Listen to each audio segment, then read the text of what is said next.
Welcome to the Musiclifesocial podcast. I'm your host, Raheem, aka Big Heem, holding it down. And tonight we have a very special guest. She has performed with Cher, Sir Elton John, Whitney Houston, and many others. She will be releasing her studio debut album, Fate Will Have It, soon. And she will also be performing June 19th at the Buckhead Theater. We have no other than soul and blues singer Alfreda Gerald.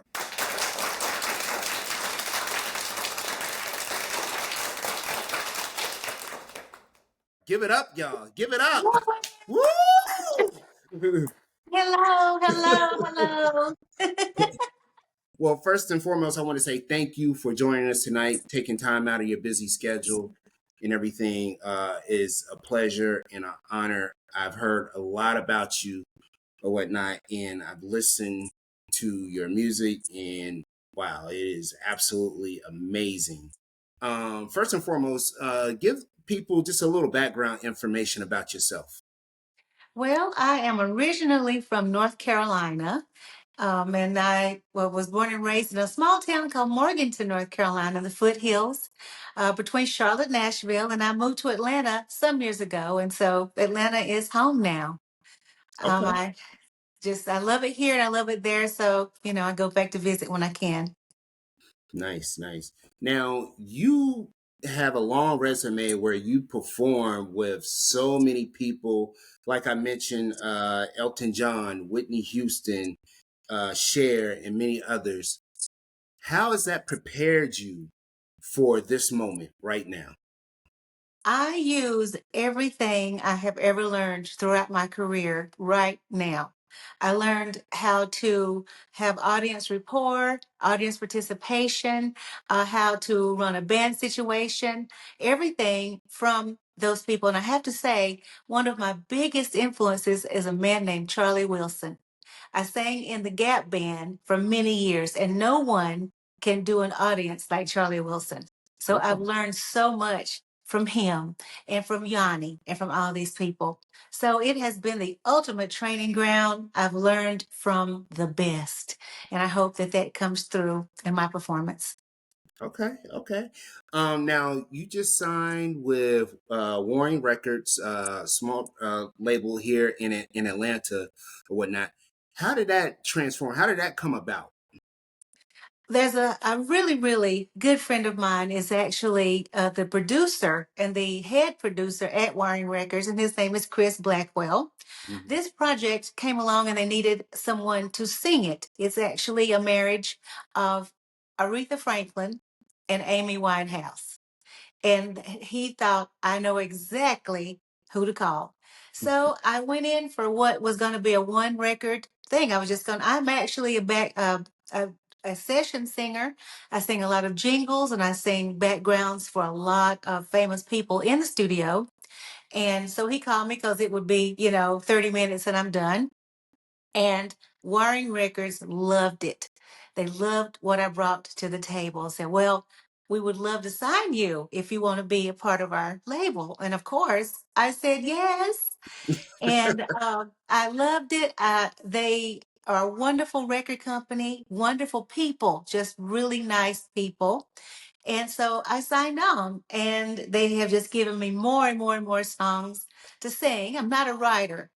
Okay. So they have a whole volume, just a whole library of songs to give me to sing, and they just right down my alley. So that's how I got signed up.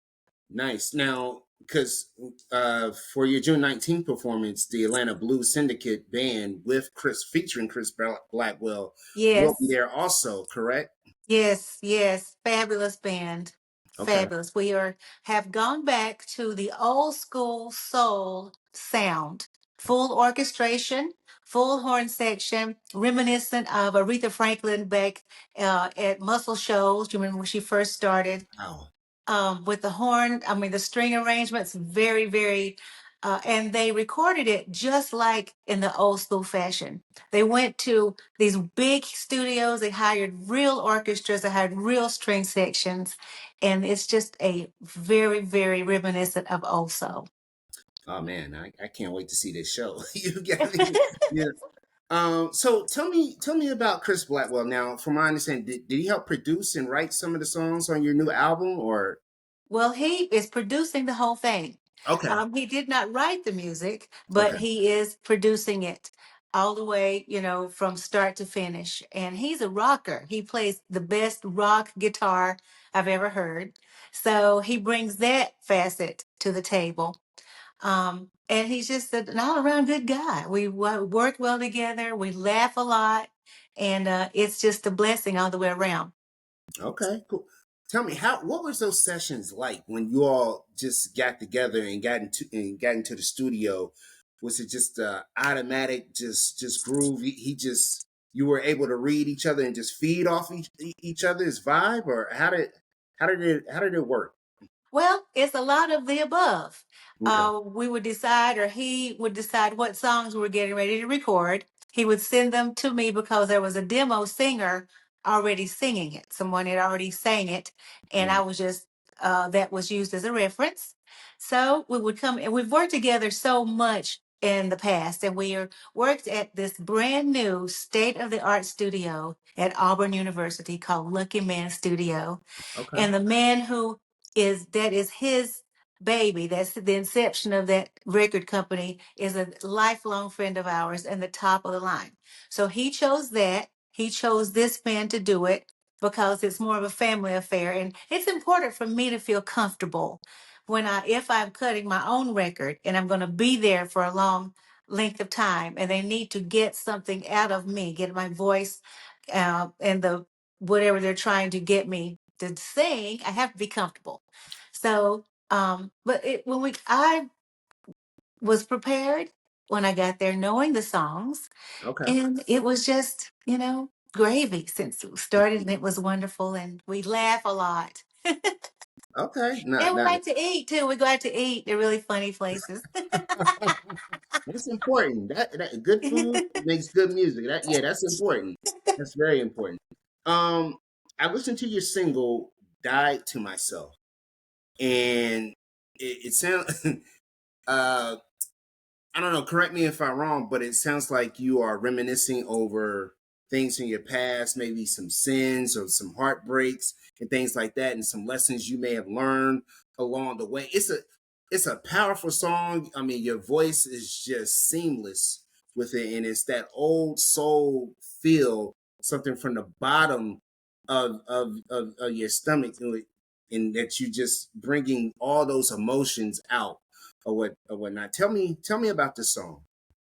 Well, this song, now, mind you, when we sing songs, anyone, it's not necessarily having to do with you personally.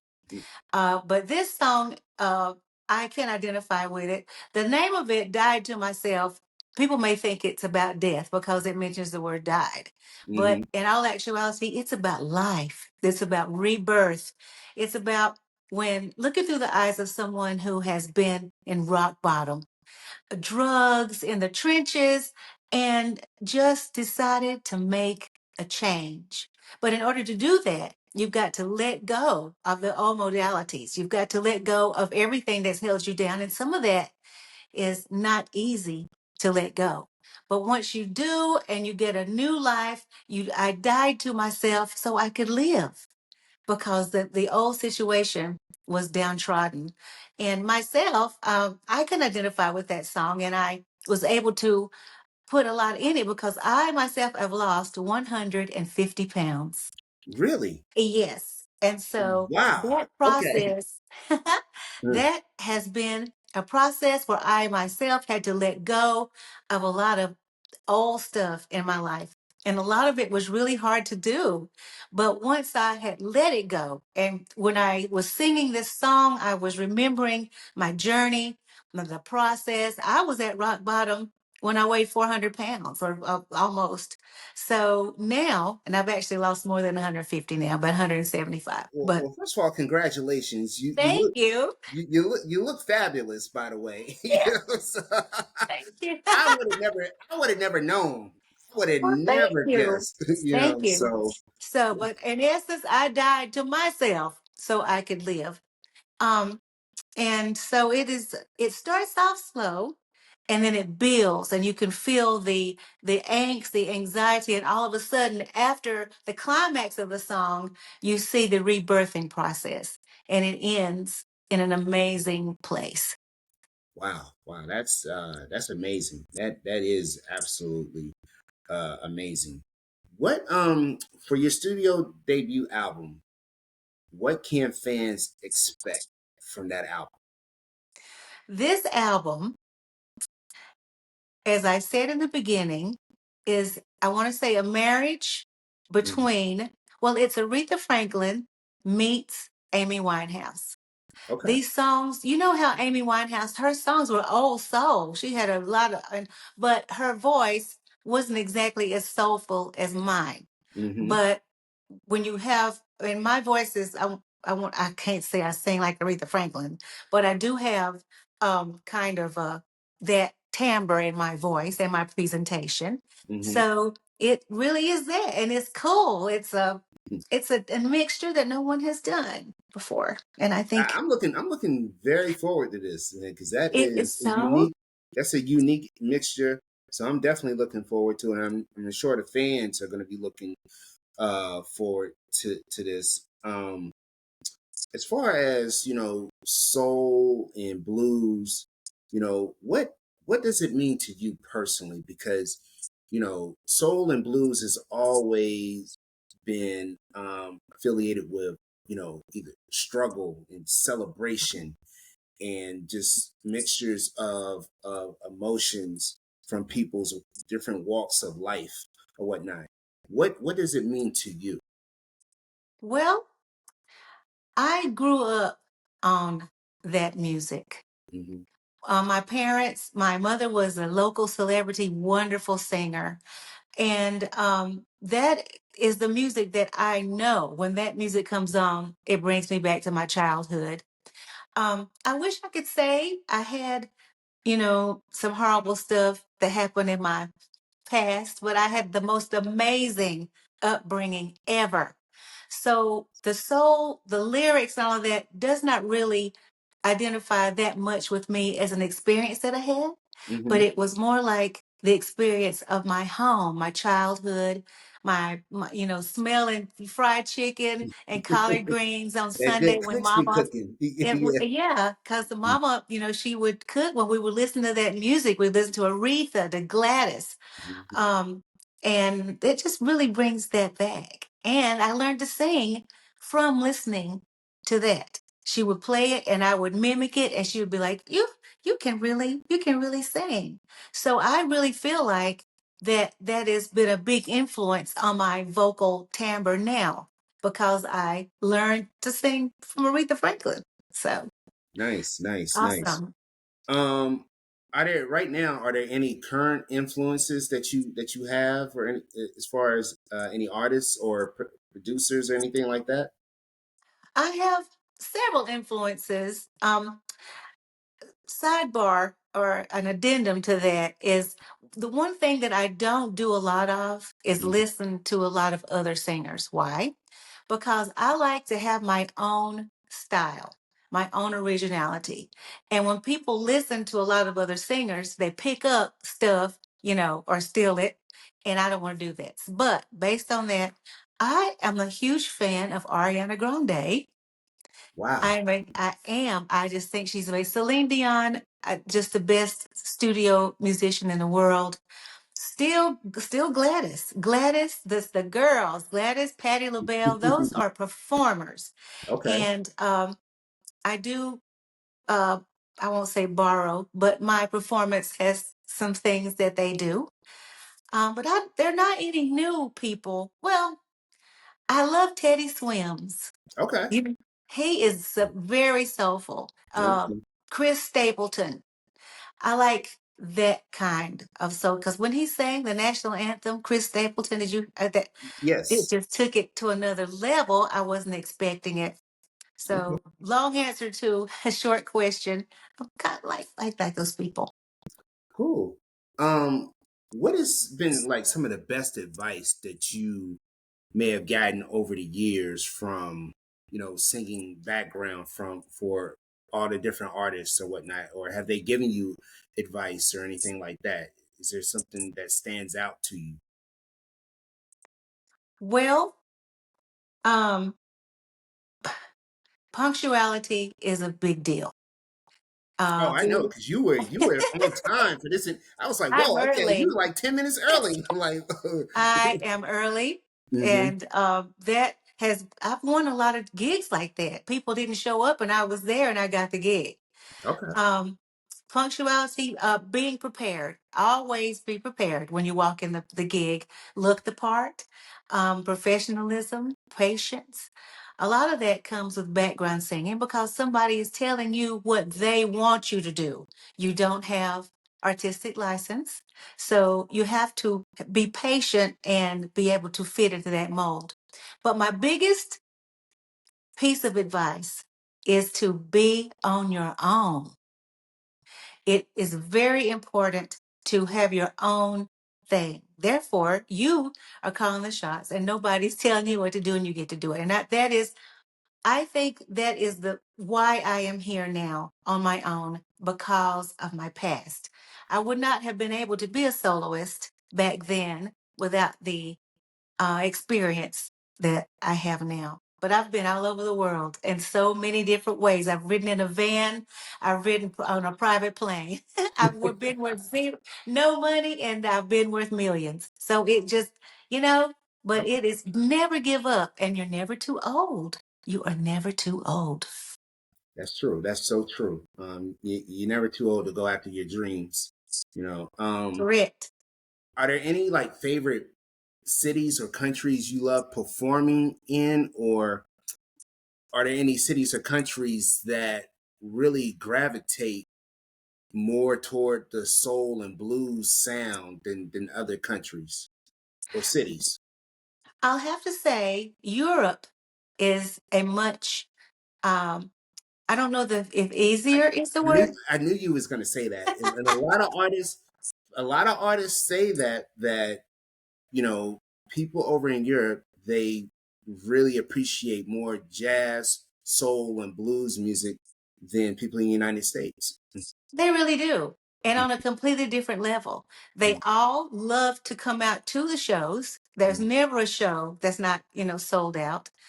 And the Europeans are more accepting of flaws that the American population is not. You could be older, you could be heavy, you can do all kinds of things, but as long as you can sing, they love it. And that's what I love. They have embraced me with open arms. They love it when I sing.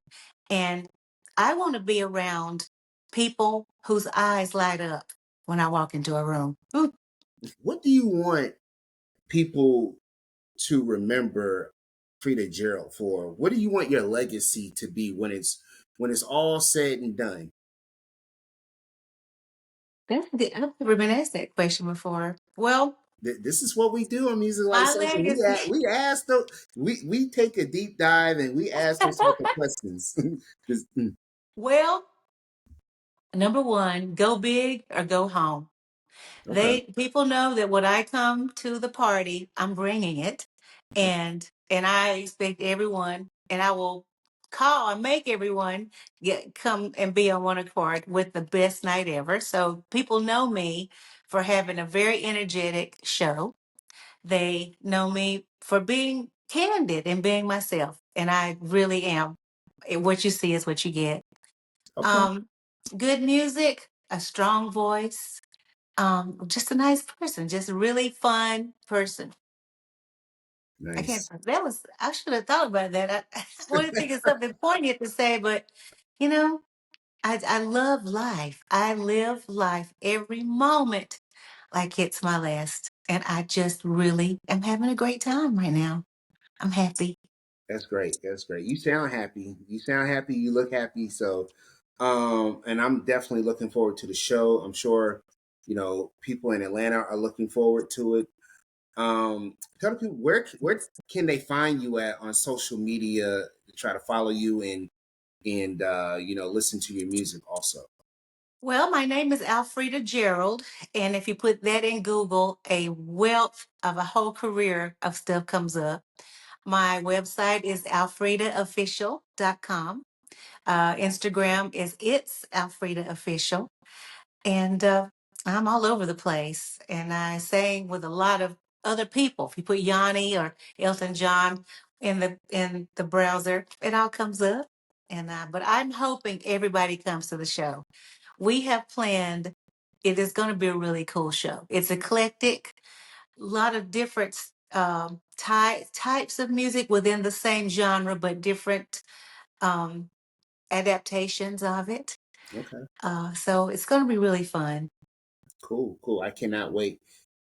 Alfreda Gerald, y'all, come out Buckhead Theater June 19th.